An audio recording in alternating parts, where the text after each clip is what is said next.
for the mayor and law enforcement. You have 38,000 NYPD. Use the police, protect property and people.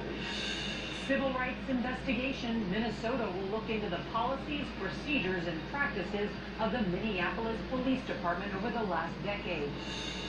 For the second straight day, the president is denounced by religious leaders. After visiting the National Shrine, Washington's Archbishop calls the visit baffling and reprehensible. Plus, one day after tear gas was used on protesters ahead of a photo op, Joe Biden delivers a blistering speech. If he opened it, he could have learned something. And tonight, an update on the story of a Minneapolis 1,000 people marched late this afternoon to New York City Hall. It has been a day of peaceful protests. The concern is what will happen when night falls. Tonight, major cities have put in place strict new curfews. In D.C., people have been told to be home by 7 p.m. While in parts of New York City, cars are banned and people have been ordered off the streets by 8 p.m. The crackdown comes after violent clashes between protesters and police overnight that left officers and demonstrators seriously injured, and saw the military on the ground and hovering overhead in Washington. With emotions at a boiling point, tonight the state of Minnesota has filed a civil rights charges against the Minneapolis Police Department. And 6 officers have been arrested in Atlanta after tasing 2 students and dragging them from their car over the weekend. And while many Americans observe Blackout Tuesday today, pausing their work for a moment of reflection, President Trump turned to Twitter, offering himself congratulations for using, quote, overwhelming force in the nation's capital overnight.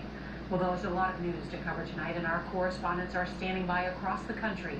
CBS's Chris Van Cleve is going to lead off our coverage tonight from here in Washington. Chris? Laura, you cannot miss the National Guard on D.C. streets. But here, just outside the White House, what you can't miss is this growing crowd of peaceful protesters. This is a larger crowd than we saw yesterday, and keep in mind, we are just minutes away from that D.C. curfew. Violators could face arrest. A 7th day of protests nationwide brought no rest for those demanding change. Thousands filling the streets from New York to Los Angeles. In George Floyd's hometown of Houston, crowds gathered at City Hall. I feel like this can definitely make a change because there are people of all races and colors out here.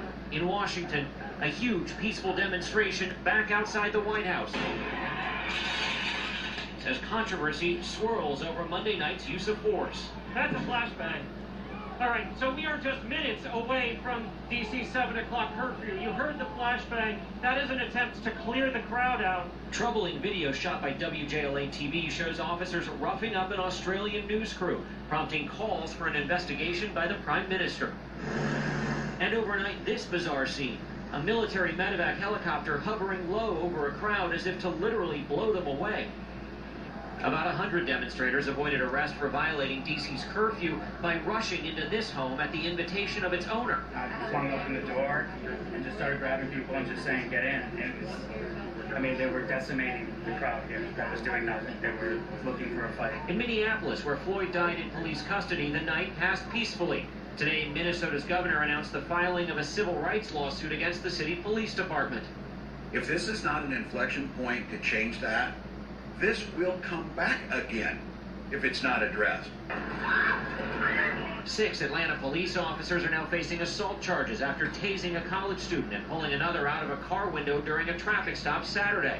And police became targets in several cities. A Las Vegas police officer is on life support after being shot in the head.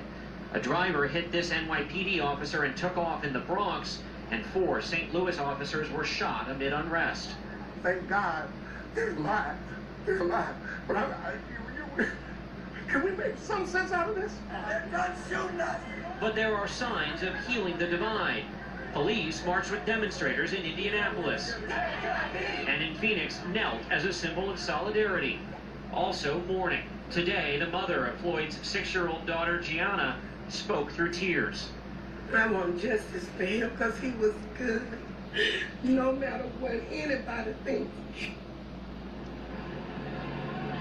One big change overnight. Now, between the demonstrators here in the White House Lafayette Park. There is now an 8-foot fence that has been put up. The Secret Service has closed roads around the White House to vehicle traffic, and with this curfew looming, the crowd is still gathering.